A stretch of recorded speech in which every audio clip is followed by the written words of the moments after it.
Let's rise for the salute to the flag. I pledge allegiance to the flag of the United States of America and to the republic for which it stands, one nation, under God, indivisible, with liberty and justice for all.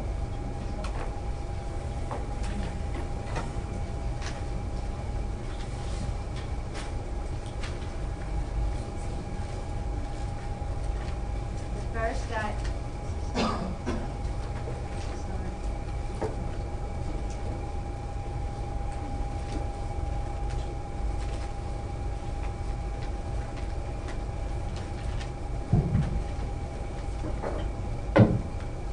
The first item on the agenda is public comments, and to fill everybody in, the district policy on public comments is as follows. A total of 30 minutes is set aside for public comment at the beginning and at the end of the meeting. The maximum time allowed for any one speaker is 3 minutes. Public comments at the beginning of the meeting are limited to items on the agenda. Persons who wish to participate in the public comment portion of the meeting must state their name and the specific topic about which they wish to speak. As speakers must limit comments to issues appropriate for public discussion, complaints about student discipline, specific student issues, or personnel must not be addressed during public comment. The administration and the board are very open to you coming up and speaking to us privately about that later. Thank you. If anyone wishes to speak to an item on the agenda, please come forward and state your name.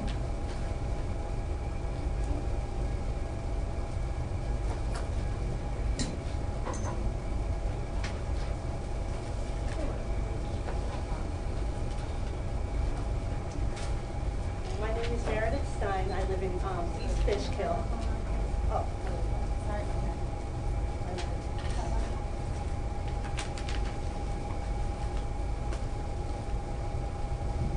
Okay.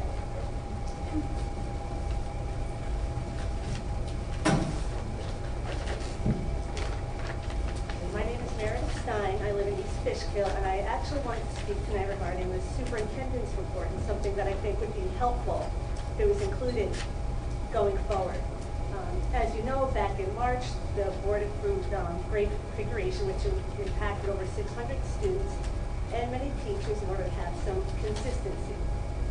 What I'd like to do is request that starting today and going forward, during the superintendent's report, that we receive regular updates regarding the status of the items that were documented and spoken about back in presentations in March, such as status on renovations in buildings to accommodate K-6, status of the renovations completed in middle school for additional community spaces and conference rooms, status of final teacher assignments and communication to families, status of the cohort structure model for grades 7 and 8, comparisons of class sizes for each school as compared to last year, and ensuring that the final building level student counts matches the projections in those presentations, including all the status of all the transition plans that were presented on the March 23rd meeting, like new school tours for all the new students and class buddy assignments. Because this is so urgent at the time that this be approved, I would expect that the board would be very concerned as to the status of the completion of these projects.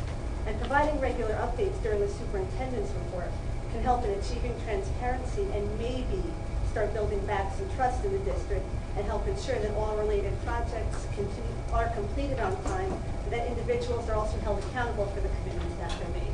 Thanks.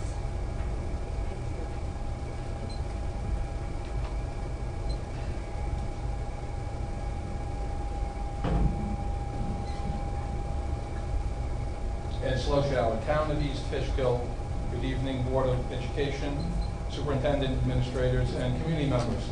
Agenda item 5.01. At the last board meeting, I made a comment that the public needed 7 days' notice for a public hearing.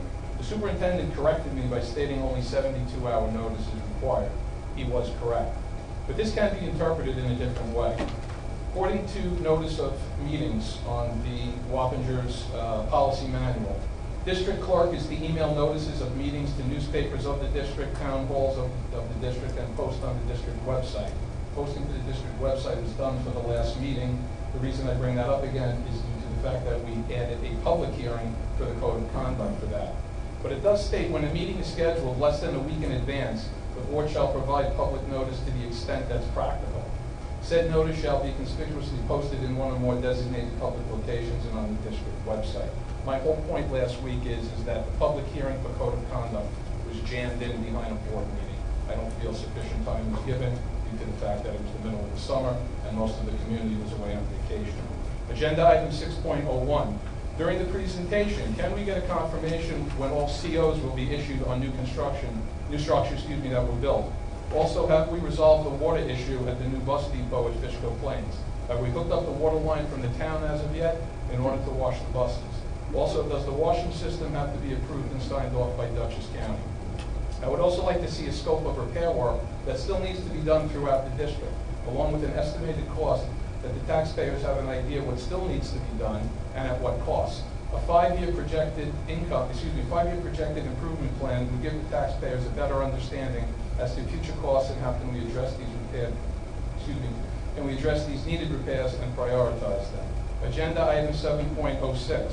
The board is considering hiring the New York State School Boards Association to develop an essential policy manual for the district at a cost of roughly $10,000 plus expenses.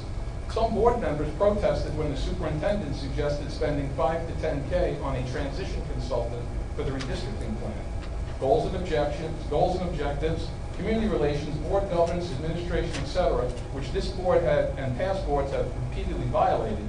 You now want to spend taxpayer money for someone to come in and review and revamp these policies and to tell you what you should be following and doing. I find that unacceptable. Perhaps if the board actually read the district's policy manual and actually adhered to it, the running of the district as well as the education of our children may run a lot more efficient. In my opinion, this is money we do not have. It is a waste, and I can think of many more important things to do with $10,000. Agenda item 7.07. I still do not see any penalty for multiple unexcused absences. I can appreciate the superintendent's comments at the last board meeting, but I feel he was missing my point and the point of several others. There are those students who choose not to show up for school that are in the Orchard View program. Take a look at the attendance sheet for Friday, October 31st, 2014. Those are the students that are abusing the privilege of participating.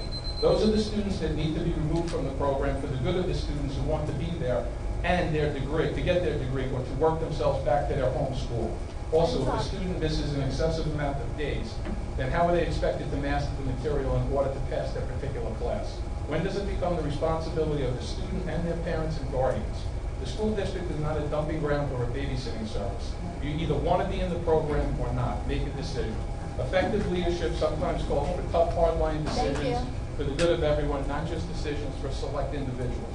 We want the best for all our children, but sometimes what you think is best for some is not always for others. Thank you. Apologize for running over.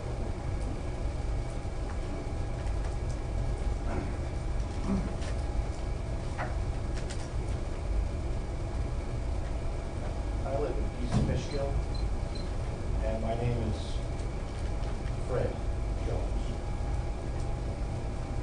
If you're going to enforce policies on us, you really should follow your own policies. Don't you think? Starting a meeting and telling us what we can and can't do, and you don't follow your own rules? Do you see the insanity with that? Do you? I know you don't have to answer any questions, which is another nice option, sitting at this table. You can really just check your email, let us all talk, do nothing. None of it matters to you. It's a shame. Hold it. Follow your own rules.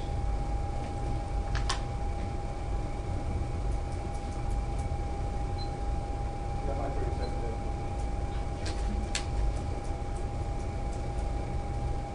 Are there any other comments? Then we'll move on to board comments. Any members of the board have anything to share with us? Mr. Rubin. Thank you, Mr. President. I'm sure that everybody has had a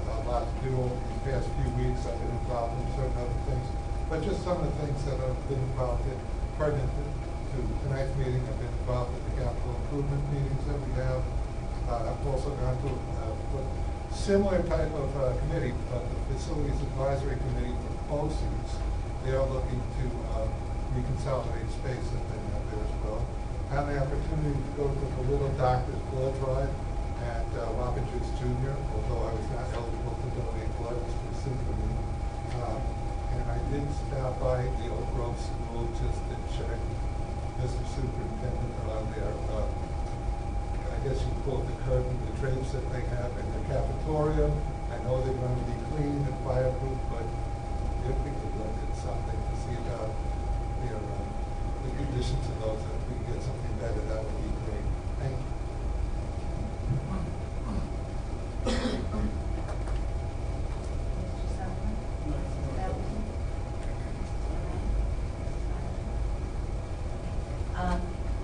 As Mr. Rubin has indicated, several of the board committees do have been meeting over the summer. The Audit Committee, the Capital Improvement Committee, and the Policy Committee have had meetings.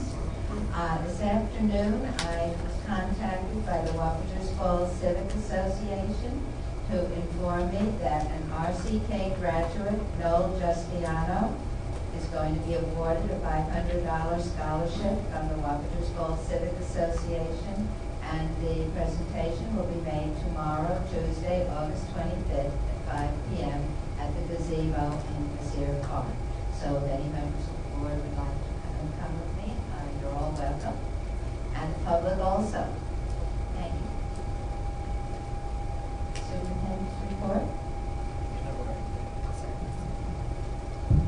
Good evening, Madam President, good evening, Board of Education, members of the community. My superintendent's report today, I wanted to share that last week, on August 18th and 19th, the administrators in the Wapages Central School District participated in their annual administrative retreat. It was a very productive retreat.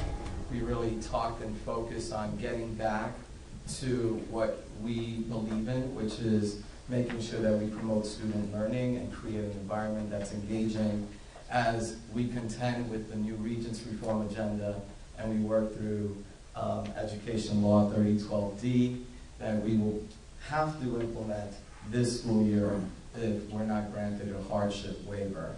I'd like to present the Board of Education and the community with a formal presentation on the difference between Education Law 3012C and Education Law 3012D. Some of the things that we touched upon too, we're really going to work hard this school district to provide our transition to Google and going paperless. We utilize Google to provide our presentations. We're hoping that that can transcend into the classroom as well.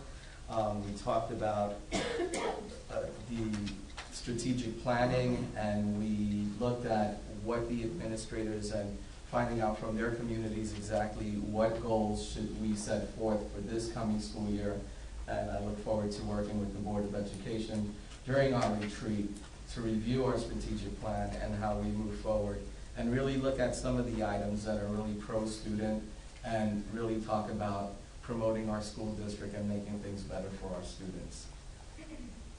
We are working diligently, and that's part of Ron Bross, our Director of Facilities and Operations, presentation regarding where we are with our facilities, and so that's a shared workshop that our Director Bross will be presenting today. Thank you.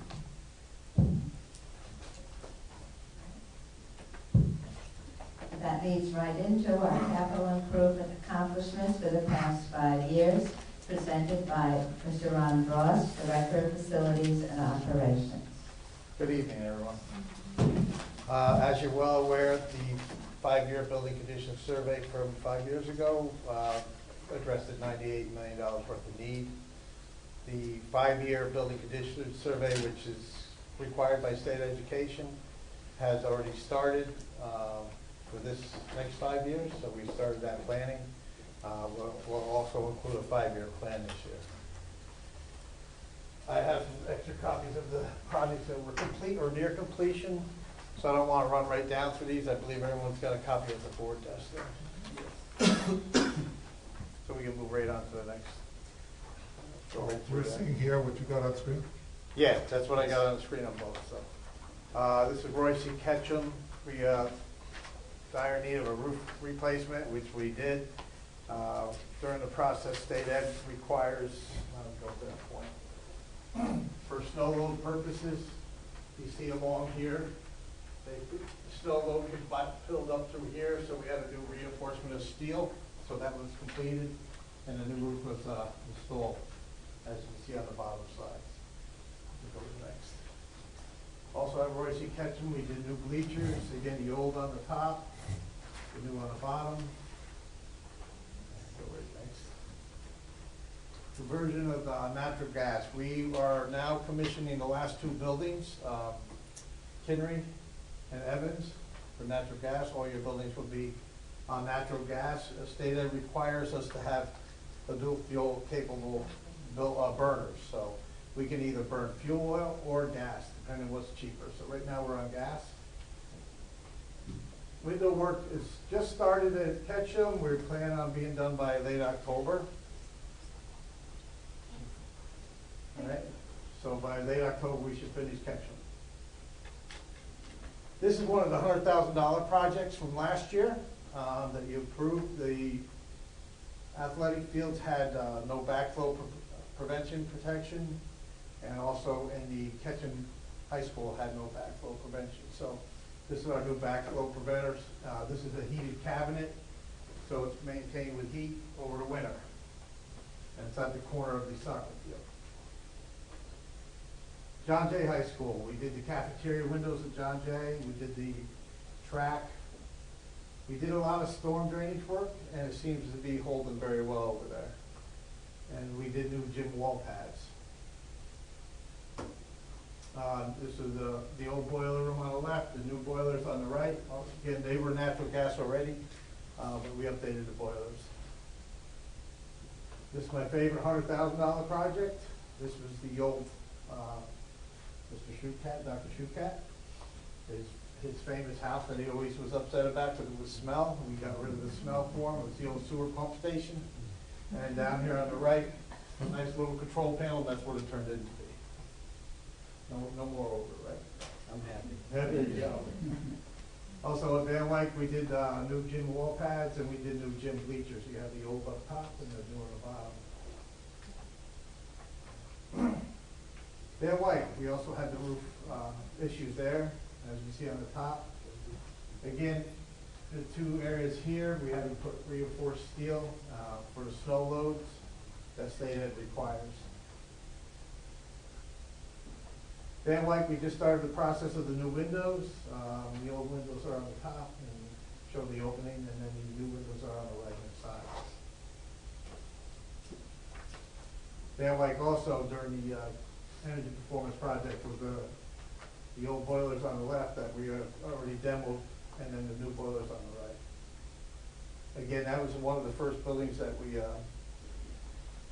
did natural gas, and we had quite a savings on that building. This is Van Wyck also. This is the new bus parking area on the left. This is going to be the new parent drop-off. We're not quite done there. We should be starting the blacktop, the final coat of blacktop, Thursday and Friday. Up in the left-hand corner is the new driver check-in. Again, this is just a small building where the drivers will come in, grab their keys, punch in, and take their bus and leave.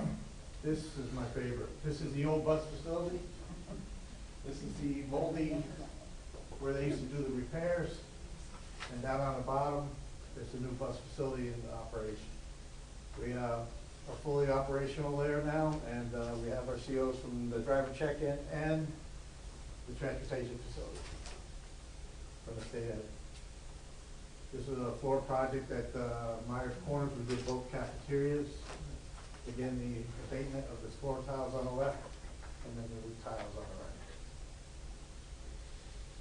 Oak Grove, we did a lot of storm drainage work at Oak Grove to correct the storm water, and we also brought natural gas to that building. This is the new windows being done at Oak Grove. Again, doing the windows, the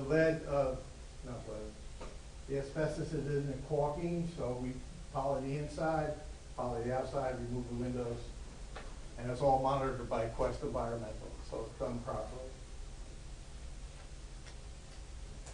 This is Bassett Road Elementary. Again, it had a large puddling problem out in the front and the rear of the school. That's been corrected. This is my favorite. Bassett Road on the left. I just pulled in there, that was a nightmare. So that really turned out nice. It's not quite done yet, but it will be done before school. Henry Road Elementary replaced the heating system and converted to natural gas. So I would say by the end of the week, we should be totally done with that building, with the conversion and the new unit ventilators, which you see in the next slide. This was the old area where the new, and then we added the new unit ventilators. The unit ventilators, for some reason, they just totally rotted out. We don't know what caused it. We have an idea, but they were just totally rusted. So we replaced them with all new. This was Fishkill Plains parking lot improvements, and we actually repointed the brick in the gym area that was falling down. We also did new windows at Fishkill Plains. That turned out really nice. This was James Evans' steam tunnels. This was a complete abatement project before. This was the summer before, so we could actually start the new heating system. As you can see, we had quite a few issues up there. It looks much better under there now. James Evans again. We're about 90% done in the boiler room. And we ripped out the old boilers and we natural gas and the new boilers on the right. This was a school of dire need. These are all the old bookshelves. The unit ventilators were extremely old and disrepair. What school is that? This is Evans, actually. Evans Elementary. So we got all new metal bookcases, and we have unit ventilators there. New unit ventilators. We did all new piping, so we have all new heating pipes, and the entire heating system has been replaced, and new exhaust fans. During the process, we saw all the nice new cabinets, and we really couldn't leave the old sink cabinets. So in-house, we actually did the cabinets with the new sink. So you get them by, so it looks very nice. James Evans Elementary also is a window project that's just about done. On the left, you'll see the ones and on the right are the new ones. Actually, all these new window projects will be getting shades too, so everybody's excited about the shades. This is the main bus garage in back of Wappingers Jr. This piping is all underground water storage. So anytime you add blacktop or hard surface, DEC wants to see where you can maintain this water. So that's all underground storage. And on the right, they're actually doing retention ponds in the back. And this is, actually the top coating was just done today. So the final coating blacktop was done. And this is actually where the pipes were. That's now drivable with blacktop. Main bus garage, a small bus garage. That was a new roof that was put on this past summer also, the summer before. This was an in-house project. This was the old condensate tank at the Wappingers Jr., and that's the new one. Actually, our men put that in. Fishkill Elementary, we did a lot of storm drainage work in front of the school, and we actually did all new storm drain gutters and drainage pipes up top. This was an issue for those basement classrooms that we have open this year. Fishkill Elementary also received new boilers. This is Fishkill Elementary with the window replacement. All these window replacements that we're doing, they were all single pane glass. So you can imagine the heat we were losing. This is the other $100,000 project that we approve every year, that you approve every year. This is the one room downstairs, has its own heating system. And the other room down there is going to be the art and music, I believe. That's the other heating system with all fresh air ductwork. So we're actually bringing fresh air into the space, which you never had, and it should be a nice space for them to work out of. Fraserhoff Elementary, we did a natural gas conversion on that building also. Gay Elementary in the rear, we had some drainage issues. So that's some dry wells that we're putting in the back.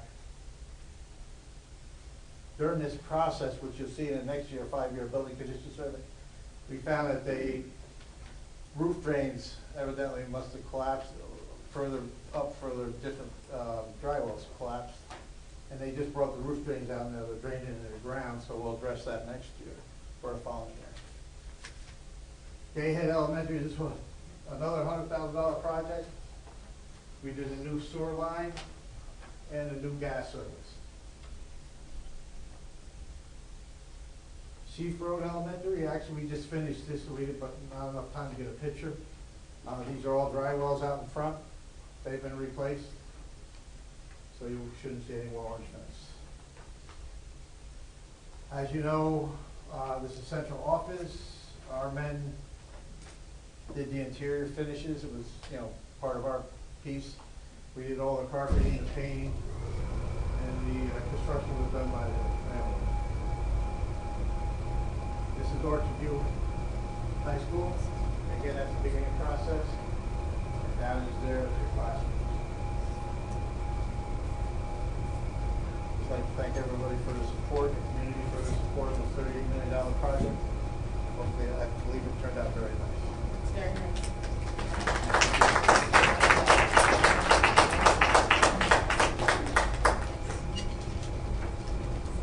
Mrs. Hardiman?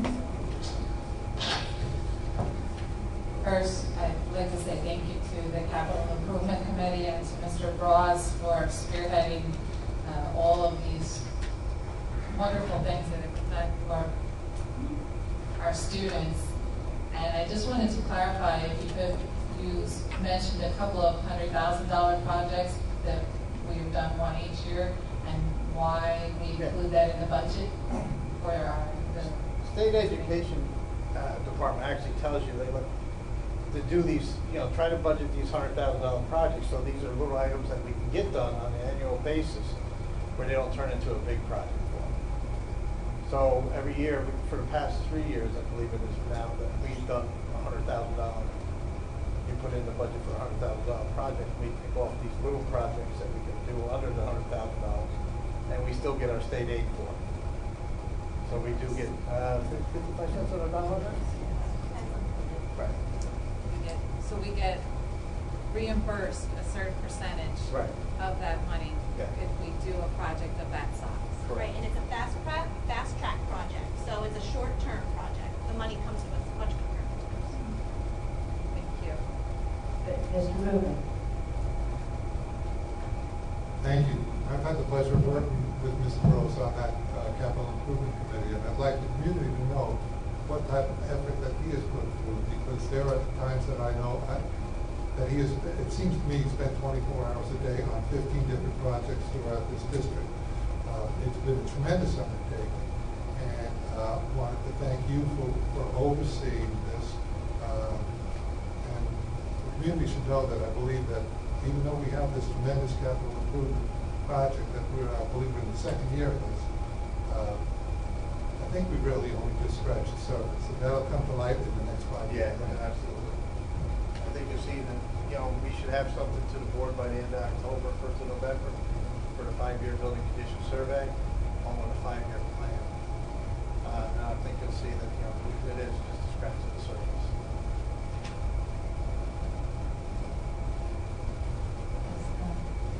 As all homeowners know, maintenance is something that's an ongoing necessity, and replacing things also. And Wappingers had quite a deficit of deferred maintenance and things that needed to be done. So the last survey, the state they did show $98 million worth of work that needed to be done. And this, what we've done, basically we've done about a third of what needed to be done. So there's still a lot to be done. And when the state gives us the new survey, there'll of course be things that have come up since the last survey they did. So there's always work to be done. And thank you, Mr. Gross, for a wonderful job and your patience and dedication throughout the long and very complicated process with so many different projects in so many different places. Thank you.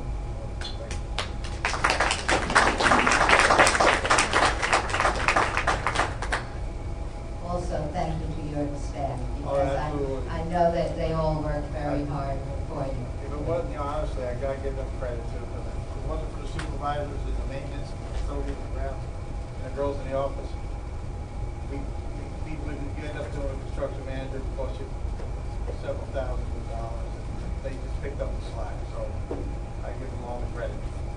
Thank you. Any other questions from the board? All right, the next thing is the 2015-2016 school tax rates presented by our school business manager, Kristen Crandall.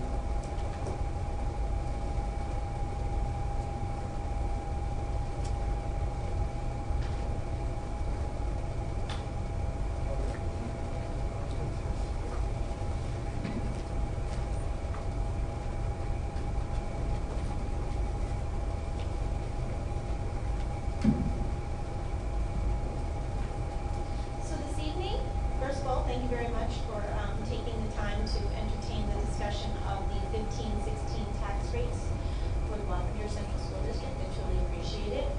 But this evening, we'll be having just a discussion about those tax rates and how this year is a little bit different than it has been over the last couple of years with regard to those rates and assessments in Dutchess and Putnam counties. So just as a quick overview, the tax cap applies to the tax levy, not the tax rates that are collected by the town or by a taxpayer's bill. The tax cap is directly related to the levy. In 15-16, the tax cap was at 1.62%. And as we discussed during the budget process, the tax cap is about an 8-step calculation. So your budget could essentially go up or down by more than the 1.62% based on that calculation. There are 3 exclusions allowed from New York State in that tax cap calculation, both the employees' retirement system, which we refer to as ERS, the teachers' retirement system, which we refer to as TRS, and the capital levy, which is consists of all of our bonding as well as any debt service payments we make on current bonds as well. We did also meet the requirements for STAR refunds through government efficiency plans. Last year we had to make sure that we were below the tax cap in order for there to be the STAR refunds that were sent directly from the state to taxpayers who did have the STAR exemption. And this year again, the district did meet the second year of the legislation, which said we had to formulate a government efficiency plan, which we worked very closely with other, Wappingers was actually lead agency on that plan. And we did work with Dutchess County BOCES as well as many other districts in the county in order to achieve that status for our taxpayers for 15-16. There are 3 components to how school taxes are calculated. The first is assessments, and each town assessor values the property and provides that information to Wappingers. In 15-16, there was a new exemption that the assessments included as exempt properties, but according to New York State, were not exempt properties for school taxes, and we needed to add those back. So it was a little bit different calculation for us this year, but I did have the calculation reviewed by New York State Office of Real Property Taxes because I really don't want to have some sort of an error in something as important as this. Final assessments are also received from each assessor in mid-July to early August, and then they're broken down into homestead and non-homestead properties. This apportionment calculation has always been done based on homestead and non-homestead and the board's discretion in the past, and any type of benefit goes to the non-homestead properties when we do this calculation. The second piece of school tax calculation is equalization rates. So this is from the New York State Office of Real Property Tax Services. They provide us a percentage of the full values of the taxable property. So the work that's done is basically, does your market value equal your taxable value? And in all of Dutchess County, including one town in Kent, our equalization rate is 100%. The only town that is not is in Phillipstown, which is in Putnam County, and their equalization rate right now is 46.43%. And that didn't get finalized until Thursday of last week. So that was a last minute update. The equalization rates are changed normally through a revaluation by the town.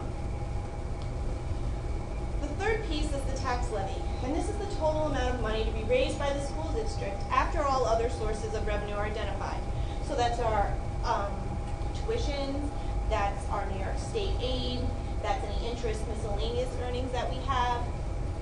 Add all those numbers together, that's how we get our revenue, and it has to match our total budget. So a portion of our budget is funded by the property tax.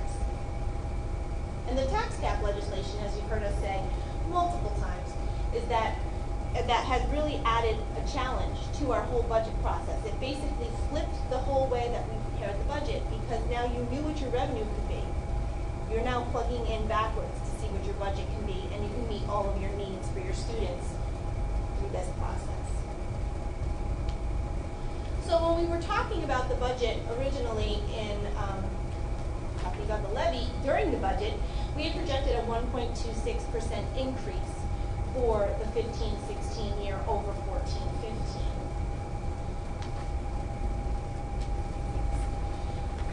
When we look at 15-16 as compared to 14-15, that we remember that there was some real change in the assessed values. We saw a lot of the assessed values decreasing repeatedly year after year in Dutchess County. And when there's an inverse relationship between your assessed values and your equalization rates. So if your equalization rates are going up or remain the same, and your assessed values are going down, your tax rate is going to go up. So the past few years, we've seen our tax rate increase more than what we originally projected during the budget, because again, we're using assessed values from a previous year during that tax calculation. We don't have the new numbers until August of the following year. So we did the same thing through the budget process this year for 15-16, and once we got those assessed values, we were very happy to see that all of the towns have leveled off. Nobody lost assessed values in 15-16. So this translates into a smaller tax increase for our taxpayers. Assessments, full equalization, and the tax cap legislation all contributed towards these tax rates. So if you look at a comparison 15-16 to 14-15, our average homestead tax rate per $1,000 was $16.50, or 1.1% increase. We were originally proposing 1.26. Non-homestead, for the same per $1,000, $22.37, or a 1.04% increase. And looking at these taxable assessed values over several years, you'll even see back to 13-14 and 14-15, let's do just a quick look at East Fishkill, 2.623 to 2.633. That was a small increase, but we did have some decreases, for example, in Fishkill right below, between 13-14 and 14-15. We had the same types of decreases in 12-13 to 13-14. But if you jump a few columns to the right, you'll see that these increases, although still not huge in assessed values, are not decreases. And they are pretty close to what our tax rate increase is. So we are very happy with our numbers at this point. So in summary, not a lot has changed with regards to the tax rates. My presentation looks pretty similar to what it has in the past, but that's because the information has remained constant. We do have some good news to report.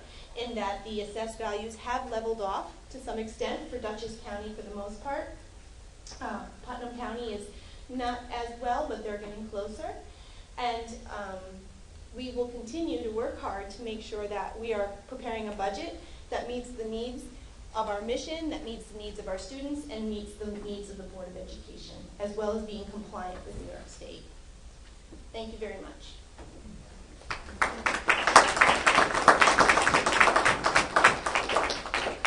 Mr. Rubin.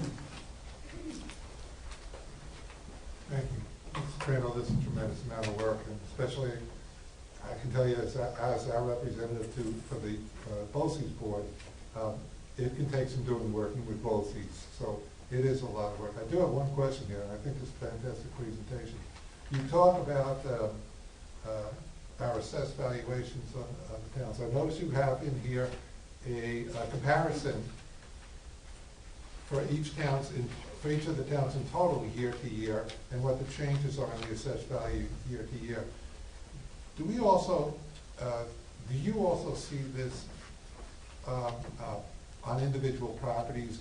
Does something jump out at you year to year if a property were to be assessed arbitrarily at $100,000 one year and the next year $1 million? Does that? Oh, just a ridiculous example maybe, but do individual properties jump out in any reports that you receive? The information that we receive from the county consists of green bar pages that are about this long and about, no exaggeration, this thick. And that is for A through M for the town of Fishkill, for example. We get the village and we get Wappingers, everything gets broken out. To say that I look at them individually, that would be not true. No, I just wondered if what we do look at is the exemptions. We look to see if there's any big jumps. We look to see, for example, enhanced basic star. We also tried to do some work this year with the veterans exemption because it's kind of hard to quantify that. That's something we're going to look at when those papers come into us. Another thing that we're required to do is identify the top 10 taxpayers in each town. So we do that as well, and there has been some fluctuation over the years of those top 10 tax collections. So we do look at those properties as well to try to identify why, and a couple of times we've seen that it's been related to a taxer and the outcome of a taxer, and that has created them to drop off the top 10 taxpayer list and somebody else comes on. But we do that type of analysis, but I do not look at each individual bill. Any other questions? I do have one thing to add. The board, there is a signature required on the tax warrants for each town. So please, this evening, see the district clerk prior to your leaving. We need your signature 7 times. Thank you. Thank you very much, Mrs. Crandall. Mrs. Crandall seems to be here working day and night, and she even has time to come to award ceremonies and other things, so I think there must really be a clone of Mrs. Crandall doing some of this. Thank you very much. Next, the consent agenda. Is there anyone who would like to pull something from the consent agenda? Mrs. Belton. 707. Mrs. Karat. 706. Okay. Anyone else? I'd like to pull 7.13.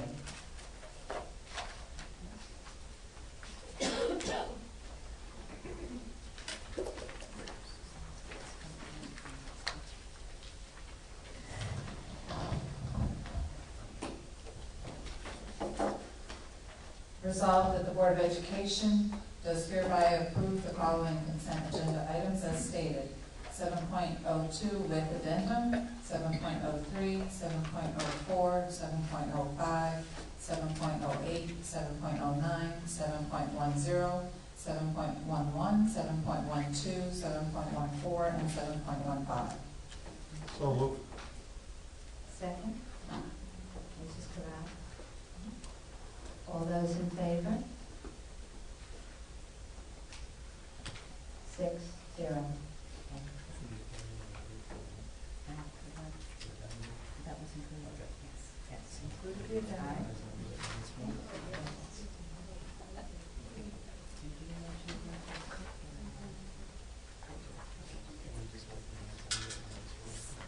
excuse me, Mr. Carrion. Okay, Mr. Carrion. Are new administrators, Dr. Bond? Yes. We're very, very pleased to welcome 4 new administrators to the Wappinger Central School District. Please give them a round of applause. And in addition to that, we have one of our teachers as well. A round of applause. Thank you for your interest in Wappingers. We look forward to working with you. Thank you. Thank you. Thank you. Welcome and congratulations. 7.06, approval of policy services contract with NISBA. Resolved that the Board of Education does hereby approve the agreement between the New York State Board of Education and the district to develop an essential policy manual as stated. So, Is there a second for the discussion? Mr. Solomon, seconded. Okay, discussion? Mrs. Karan. Yes, we had our committee meeting, policy committee meeting last week, and I didn't feel that we had a consensus on this, and I would like to table or discuss the opportunity to table this agenda item to the next meeting. Okay, is there a second to, make a motion to table? Motion to table. Okay, is there a second to that? I'll second it. All right, any further discussion? Mrs. Pendleton.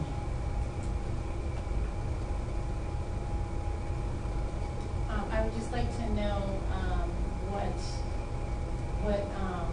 has occurred in the meetings that would want to push this further on the burner. Are we making progress? Has something transpired that would take this off the table, or do you just need more time? I think the committee needed more time. We had a conversation with our attorney that was present, and he had some ideas as to how NISBA would interface with us going forward. So based on what we were discussing at the committee level, I think we're moving along. It's just that we need to have one more meeting so that we can put forward something that would be a little bit more descriptive than this resolution. Thank you. I just wanted to clarify that the attorneys were present and that it's something that's an ongoing discussion and should probably be resolved in the next policy meeting. Yes, absolutely. Thank you. All right, all those in favor of tabling?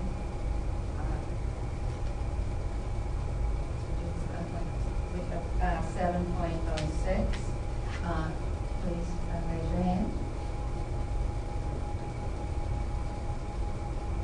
3, 4, 5. Opposed? Tabling? Mr. Rubin? 5, that carries it. Thank you. So it will be tabled and brought up in the future. Thank you.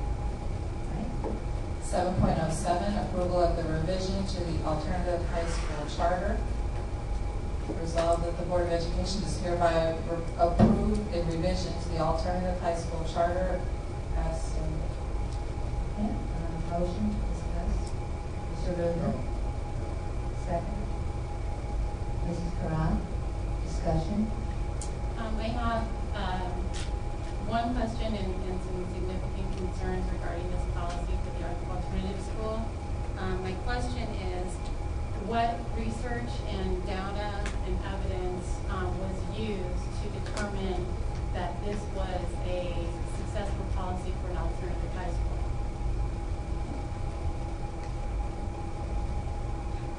Mrs. Karan?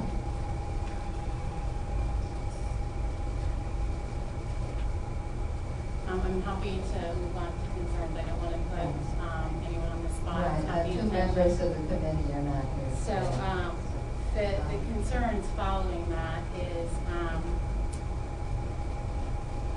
in the research and data that I've looked at, to name a few, the AIM program that's featured in Building a Graduating Nation, America's Promise Alliance, Johns Hopkins University has done significant studies and annual reports based on attendance and truancies. And based on the research that's available, the number of high schools and districts, for that matter, that have taken the opportunity to view these, the correlation and the similarities amongst them all are significant. Districts have created documents that are anywhere from 50 to 75 pages long that are guidelines and statistics regarding the importance of attendance just to come up with the policy. And I think my biggest concern, particularly in their alternative high school, is within all of these documents that I have read, that it states that the number one criteria for success is the attendance. And it does say that, again, this is numerous and they all kind of correlate, that a vague attendance policy, particularly in an alternative high school, contributes to the failure of the student. And that a detailed attendance policy, when it uses this research that, we look through some notes here, primarily it establishes, it wants to address the underlying issues of what's causing the absences. And after addressing the underlying problems, it assesses an accountability. And in assessing accountability by having actions that happen early, that create support systems for the students. For example, they're not all exactly like, for example, a school might say, your first truancy, it is imperative that you find out why did that happen, get the why from the student and record that. It's important that the parents are notified, not just in electronic, but to make sure those parents are notified. Perhaps that same thing happens the second time, but identifying the reason, because when you look through the research, the scope of the reasons is vast. Is it a home issue? Is it a transportation issue? Is it a class issue, a teacher issue? And establishing that is crucial. Most of them suggest that on the third truancy, that you are brought in and the team is there for support, whether it's your guidance counselor, your teacher, your parents, the student, and you put together a behavior plan. You're not trying to punish someone, you're trying to get to the root of what's causing this truancy, because if you're not there, we can't help you. And if we don't have a strong attendance policy in place in our alternative high school, it will not be successful. If they're not there, they will not succeed. This is not about if you don't do this, you go here. It's about how can we help in providing those support systems. Number 4, if it happens again, bring those parents in. Where are we failing? What's not right in this plan? Number 5, bring the team in one more time. We are all here to help. We all are accountable. And what can we do differently? Number 6, a lot of them say you are back to your own school. Most of them have that asterisk because it's not a done deal. And that asterisk is for that principal to say, you know what? I know technically you're supposed to go back there, but for these reasons, I want to keep this student at my school. In all cases that I read, only the principal has that right. But if too much time goes by and there's not a specific plan, children get lost. And to have that aggressiveness in a culture that is caring and supportive, creating a mentor system, I think that an attendance policy based on these guidelines, I think that the policy committee really needs to review some of these guidelines and some of this research that has been done to make sure that we have an effective attendance policy for that school. From what I gathered at the committee meeting, there was consensus on the need for an attendance policy and certainly the importance of school attendance. The division of opinion seemed to be as to whether this belonged as an amendment to the charter or whether it should be developed by the administration. I think that was where we wound up with giving a maximum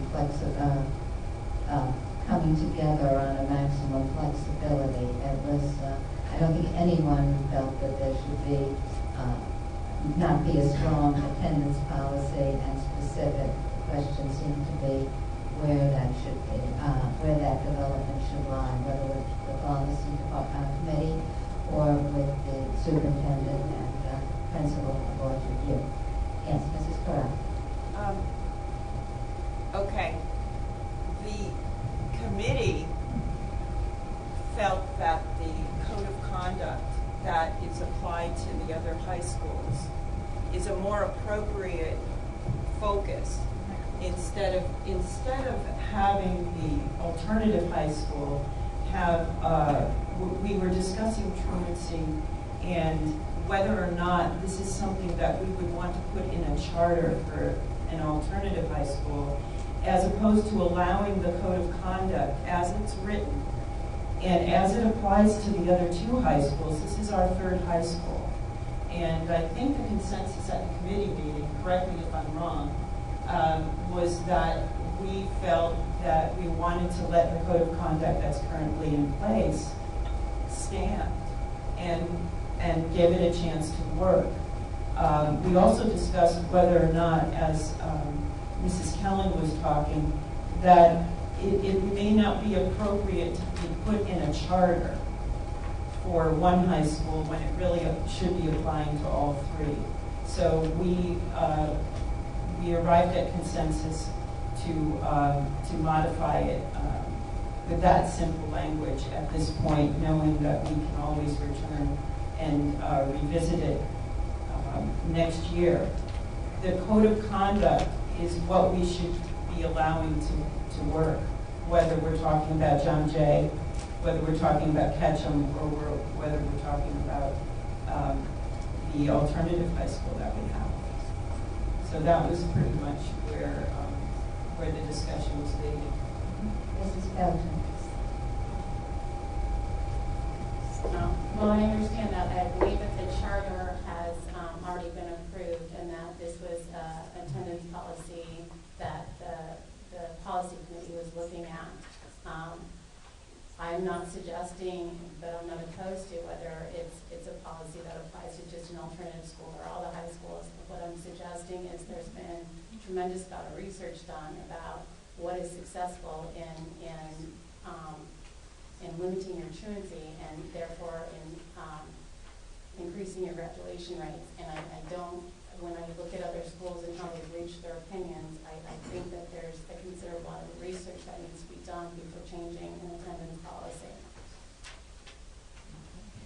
Mr. Rubin. My recollection at our last meeting that we sent this back to this board, sent this back to the policy committee to specifically address the issue and come up with a policy in terms of truancy and attendance as part of this charter. And that was my understanding about this. My understanding also is that there are members of the policy committee who felt very strongly that that needed to be addressed and dealt with as a result of what this committee, what this board has done, to the point that because of what he considered inactivity on the part, there's one member who has resigned from that policy committee. And I think that it's important that firmly but effectively, as Mrs. Peltman said, there has to be, as part of this charter, a indication of what is expected in terms of attendance out of these students. This school is a privilege to go to.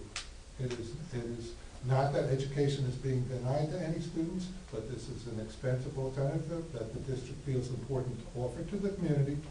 But the students have to continue to earn the right to stay there. Thank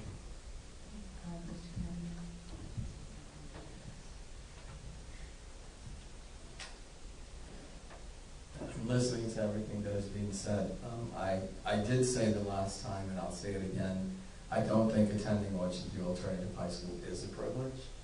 I think going to John Jay High School and Royce Ketchum High School is a privilege, with all the options, the opportunities, the programs, the activities that we provide for our students. And let alone when you sit and you talk to the majority of the students that would attend Orchard View Alternative High School, they would want nothing more than to be able to have the ability to spend a full day in such a large setting with so many students. And quite frankly, when you get looking at many of the reasons and the data to why we have this alternative high school, it really explains, it talks for itself. In addition to that, we've had several presentations that Orchard View Alternative High School is not a savings. We took the money that we used to utilize to send our students to beta, and we brought it back to our school district. We have shown that time and time again that it really is not creating a savings, because at the same time we would have to utilize the money somewhere else to then provide the services that we are providing these students. The point that I was trying to make at the last meeting regarding attendance, or regarding the culture and the culture in general for the school district, I believe is one that Trustee Pelton was talking about. So the idea, correct me if I'm wrong, as I paraphrase, the idea here is not that if you don't do this, this is going to happen to you. If you don't do this, why aren't you doing this? It's never about the fact that when a student hits another student.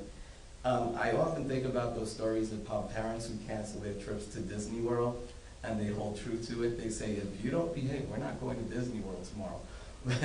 and they have canceled. But that's far few in between in terms of holding those type of threats. I'm not trying to say that children don't deserve punitive consequences, but that's one component of discipline. And really getting to the core to why students are acting out, whether they attend Orchardview or whether they're in one of our other schools, is really getting to the core of the issue. And from what I understand, that's what this policy also speaks to in terms of looking at how you are addressing attendance and how you're looking at truancy. So it's really promoting and really changing negative behaviors as we move with the policy that that does establish culturally what it is that we believe in for students. I think looking at this policy, as I see here the revision to the alternative high school, and I think that was the plan, Mr. Rubin, but if we have an opportunity to look at our attendance policy, we should look at our attendance policy and make the change, make the revisions, and then go back and then make the revision to the alternative high school charter. But one has to come first, and if it's saying that making the slight revision to the alternative high school charter, I respect the decision of the committee, but if we're really going to look at attendance and we really want to look at it culturally, what it is that we believe in alignment to our mission and our core values, as well as looking at it for the entire school district. And there is something to be said, and we talked about that as well, that sometimes you do have to differentiate. And you have to differentiate depending on your student population, where some things can be articulated that this is specific to one school over another. Thank you. Mrs. Pendleton. First, that would be accurate. Okay, thank you. Beyond that, I think I stated that I didn't necessarily believe it would just be a policy for an alternative high school, that if anyone is not attending, that's a problem, because when students attend school, they're successful. If you're not attending school, you're not successful regardless of when you're in. And I am talking about a policy that addresses underlying problems that ultimately bolster struggling students and their parents, and not in a punitive way. It's about getting to the source, getting there early, and that's where, if you look at the data, that's where you're going to find your success, and that's where you're going to find the schools that have put these type of policies in place. The graduation rates have risen significantly. Mm-hmm. Perhaps what we need is to address the attendance policy district-wide, rather than just with one particular high school. Mr. Rubin.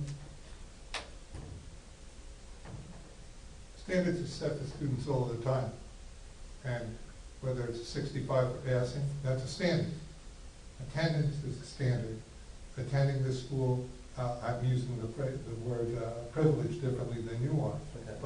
But this, in my opinion, is privilege. And this board can set that standard, can set that bar wherever it wants to at that point.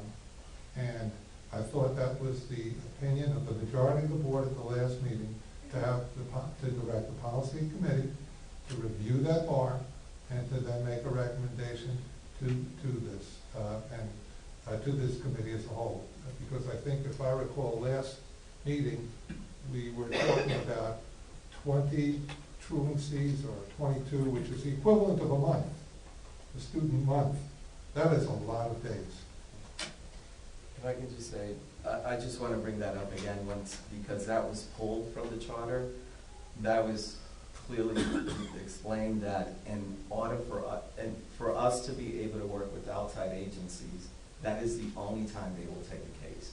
In terms of making a child protective service telephone call, you can't make it the very next day. They're not going to take the call. If you want to get the police involved, they're not going to get involved unless it's after 10 days. If you want to get a PINS petition going, it takes 20 days of absences.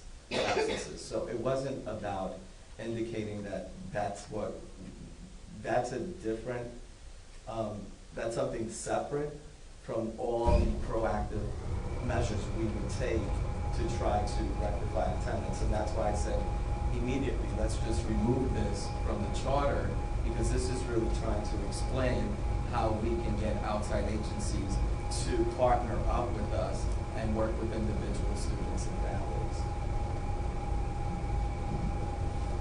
Mr. Rubin. I think it's important that both of you do have a charter, and I think it's important that this board consider that and vote upon the charter this evening.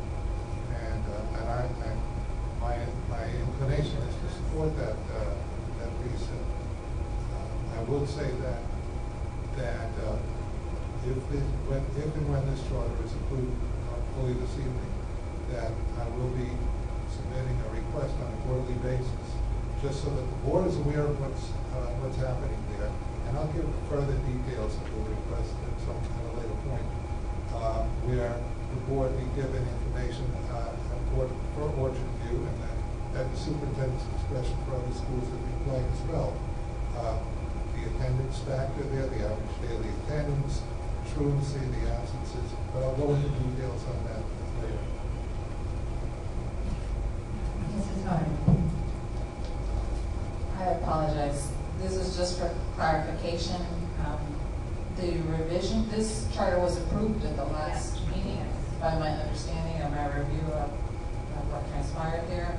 And I haven't held this up against the one that was approved, but I am taking it that the red flag and the red text is the only revision.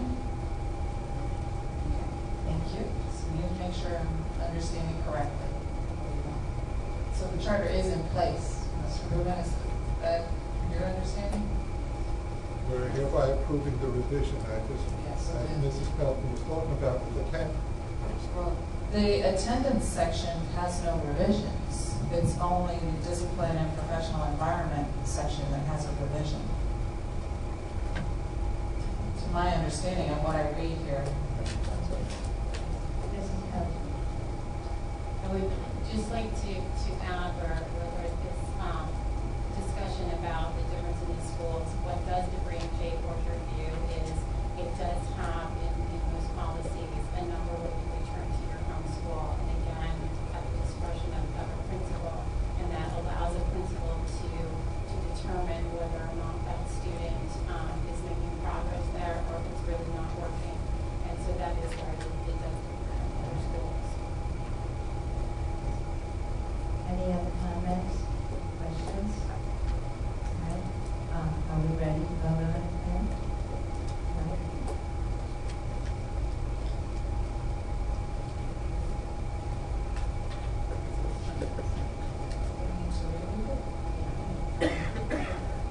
I'll reread the question. 7.07, approval of the revision to the alternative high school charter. Resolved that the Board of Education does hereby approve the revision to the alternative high school charter as stated.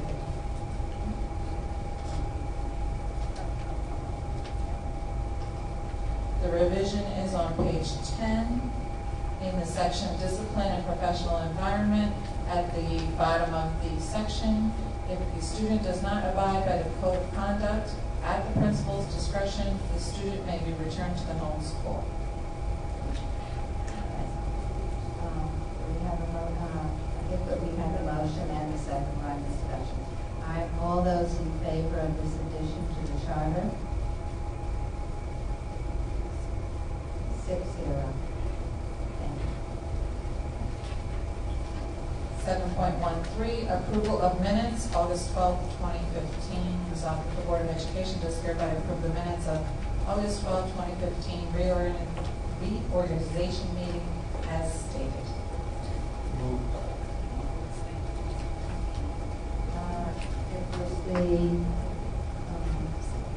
It was the August 12th. I don't think that was reorganization. Yeah. Okay, it says reorganization. Typo. Okay, that's the first thing, correction I wanted to make on that. Sure, right, thank you. What was the It wasn't the reorganization meeting, first of all, the August 12th meeting. It was a special meeting to approve the charter for Orchard View. And secondly, I had some corrections to my remarks. I don't think they were accurately reported. Okay, first of all, it says, E. Kellen noted the issue of cost was addressed last year by Superintendent Carrion. If a student is sent back to the local high school, not they would have to go to BOCES, but some of the students would have to go to BOCES, because obviously they all wouldn't go to BOCES.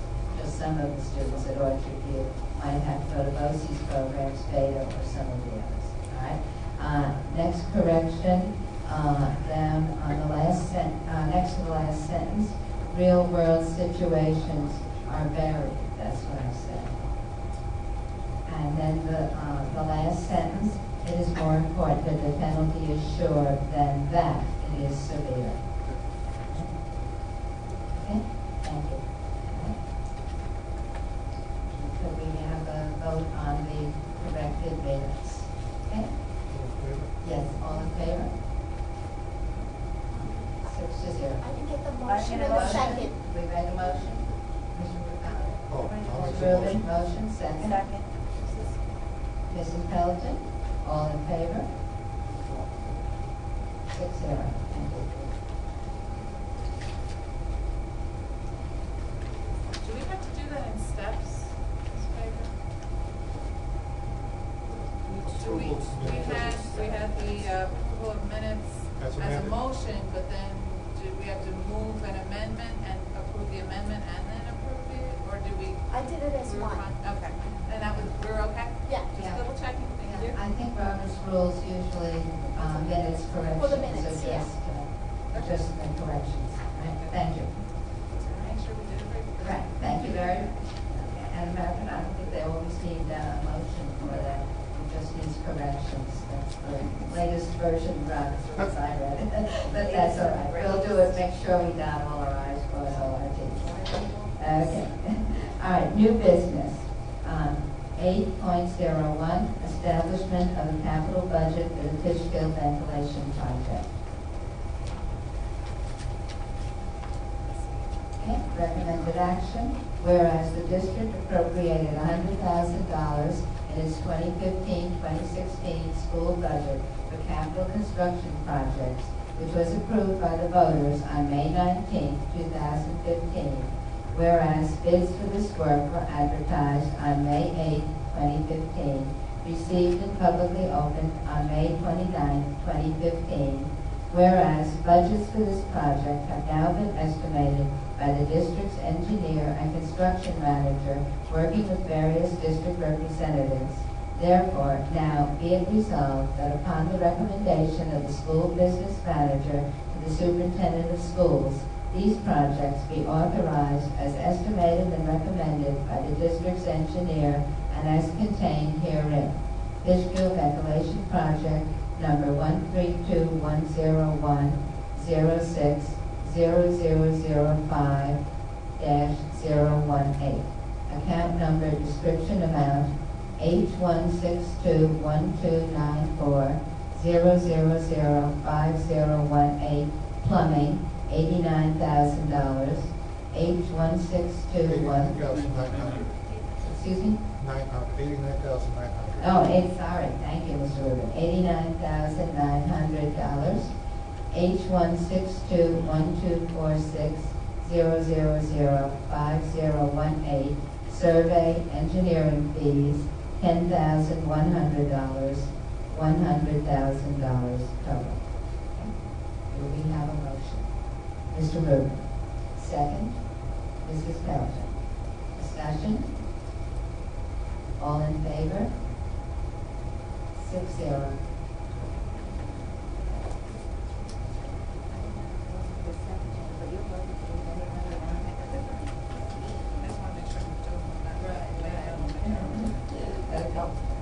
Eight point.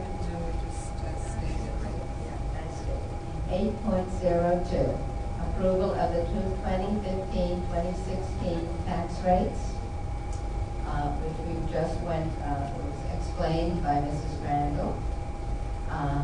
Be it resolved that in accordance with section 1307 of the real property tax law, the Board of Education on August 24th, 2015 at 9 p.m.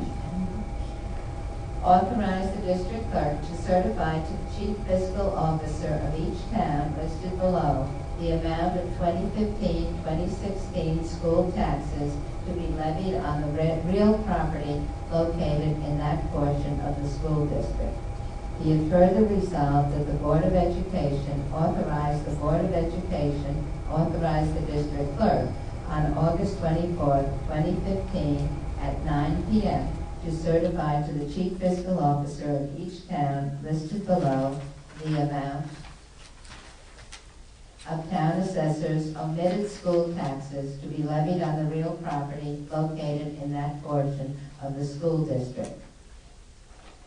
And be it further resolved that the tax collection period for the 2015-2016 tax rates for each town per $1,000 of assessed value as follows.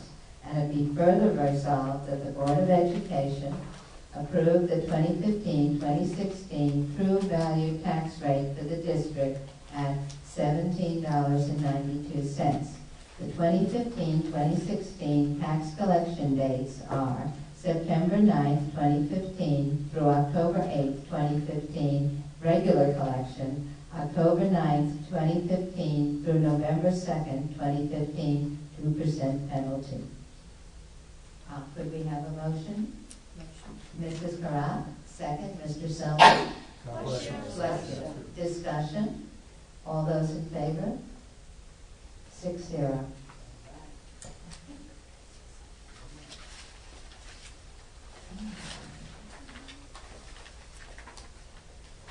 Request for additions to the agenda. Mrs. Hardaway.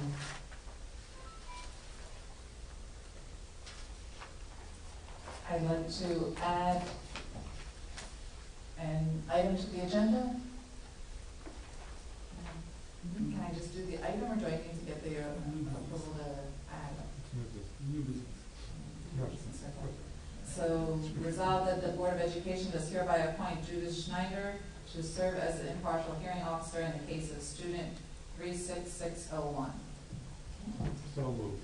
Mr. Rubin, second. Mrs. Felton? Discussion? All in favor? 6-0. Are there any further additions to the agenda? No? Communications from the public. At this time, you may speak on any subject, even if it's not on the agenda.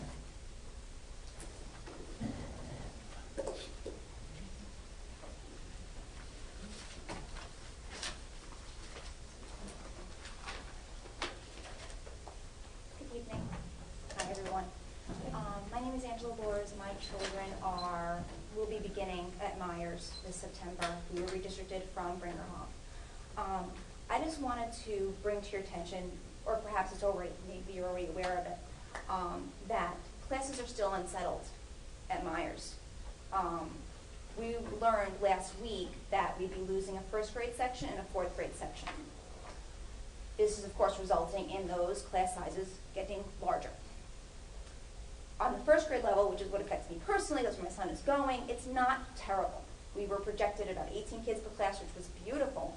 Now we're probably looking more at 22 to 24.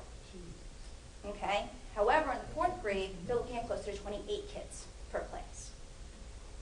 Kids are also not yet scheduled to their teacher. So the teachers have been changed. We've spent months now telling our kids, this change is going to be wonderful. It's going to be great. You're going to love Mrs. Papiano. Oops, Mrs. Papiano's not there anymore, or at least she's not in first grade any longer. I'd like to commend Mrs. Bassett. She's been wonderful. She's been open. She's doing her best to settle nerves and to reassure us that everything's going to be wonderful. But the facts are the numbers are not panning out. We have 2 weeks to school. I don't know who my child's teacher is. Our concerns that we were voicing for months, some of those concerns are not yet addressed. I find it's unsatisfactory. You should too. Not to mention, teachers are not only being changed, as I'm hearing, not only changing schools, but changing grade level.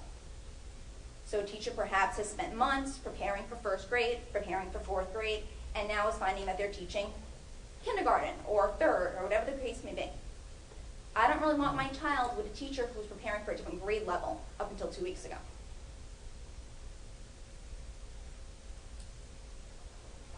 I am not somebody who's trying to cause more waves. I've actually embraced this whole thing on a personal level. You know, I'm doing my best to make it good for my kids. I think Maya was a great school. I'm sad to leave Brinkerhoff. It was wonderful. But I have to embrace the future. However, that doesn't mean that I have to be okay with the process that got us here. And things were seeming to be ironed out, and they're no longer ironed out. There are more wrinkles. I just wanted you to be aware of that, in case you weren't. Thank you for your time.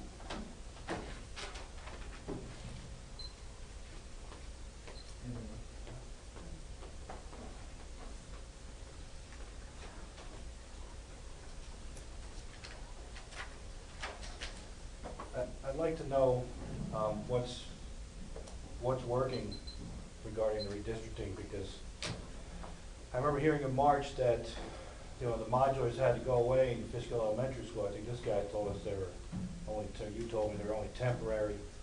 They were never meant to be this long, but they're staying.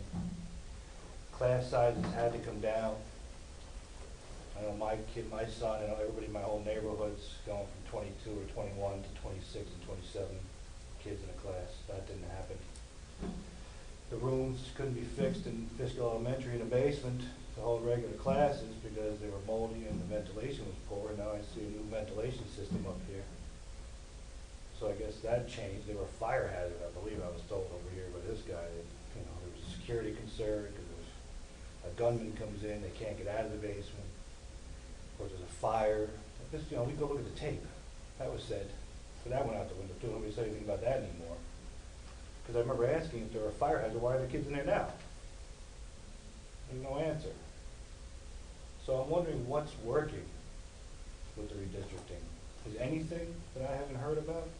Everybody I've ever talked to got their feeder requests granted. If I had known that, I would have filled one out. Because I figure I'm being redistricted, so why would they grant it out a feeder request? But so far 30, 35 people have told me, oh yeah, I just got to drive into a prep school, we can stay where we are.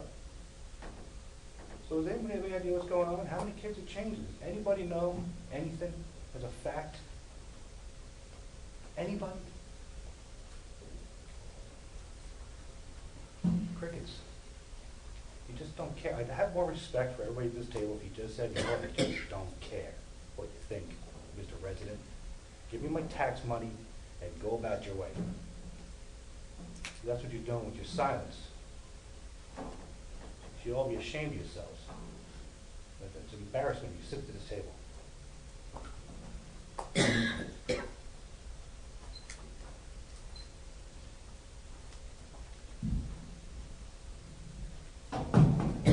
Slow again, East Fishkill. Thank you, Mr. Gross, and your entire staff. Let me first say this. I would never fault anyone for leaving a job to further their career or to earn more money to support themselves and their family. With that being said, the revolving door of administrators in the last 5 years in this district is very concerning. I hope our new administration that has taken over plans on being here for quite some time. This has cost taxpayers somewhere in the neighborhood of $1 million, $1.2 million over the last 5 years with the revolving door of administrators. And when you sign a contract is two ways. There's two parts to a contract. performance on both sides. That has not happened. And I think that this board, from a fiduciary responsibility, needs to have a conversation with our attorney, policy committee, and moving forward, I would like to make a recommendation for consideration in order to somehow curtail this and to somehow have an understanding that if you're willing to work in this district, you need to make a commitment, just as we, the taxpayers, and everyone else is making a commitment to you to have you here to help our children. If administrators come in and are offered a 3-year contract and they resign, there should be a 12-month penalty. 12 months of benefits should be reimbursed back to the school district. If any contract is beyond 3 years, 18 months of benefits should be returned. I find that what has transpired here, we're paying benefits for life to a former superintendent. We gave him a plaque for retiring when he already took another job someplace else. Something is fundamentally wrong here, and this needs to stop. And as I said, I will never fault anybody for bettering themselves, their career, and to take care of their family. But at the same token, what is the responsibility of the board taking care of taxpayer money and the education of our children? So I would like to make that recommendation. I would like to see if that's something that the board would consider in discussions with the attorney. There needs to be, I'll call it a penalty. There needs to be a penalty. If you want to leave, that's fine. But if you're going to break your contract to go someplace else, well, then you know what? What do we get out of it? We get nothing. We now have new administrators, and things are going to have to start all over again. How does this help our children? How does this educate our children when things have to be changed every year, every 24 months, every 36 months? I don't think that's fair to the taxpayers. I don't think it's fair to the children. Something needs to be done. You want to leave, you have every right to leave. But I think this is wrong. I think there needs to be, and unfortunately money is the only way, it's the only type of penalty. We're giving you a salary, we're giving you benefits, and you're leaving, and we're not getting what we paid for. Thank you. Are there any other comments?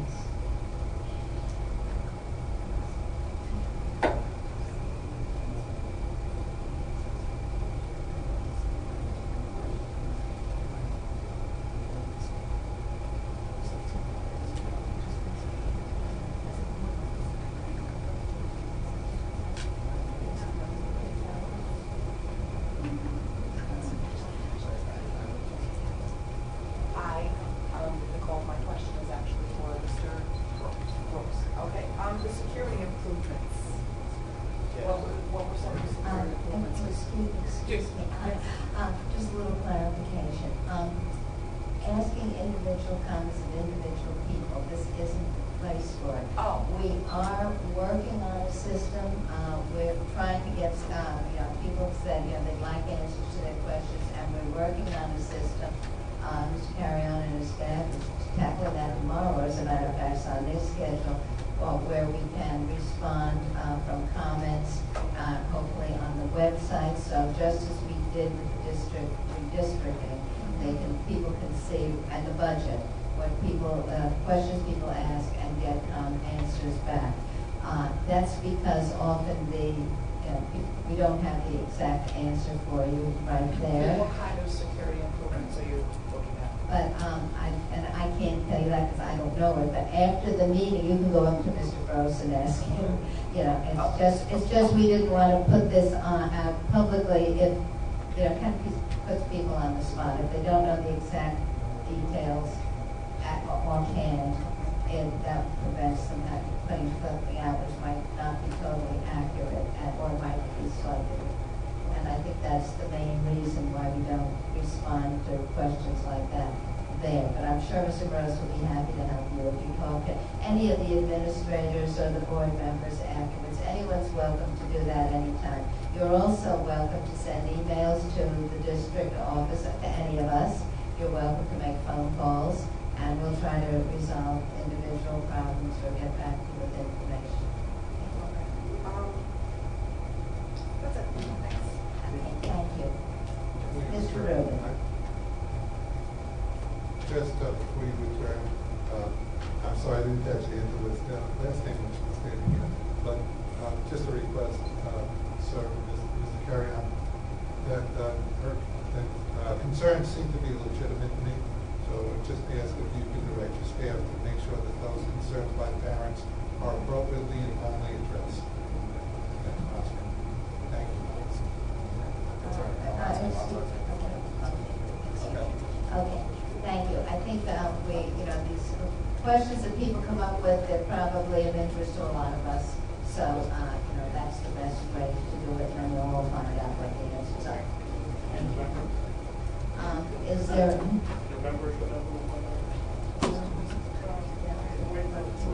That's why we don't do it here. Yeah, we don't talk to the public now because of this, okay?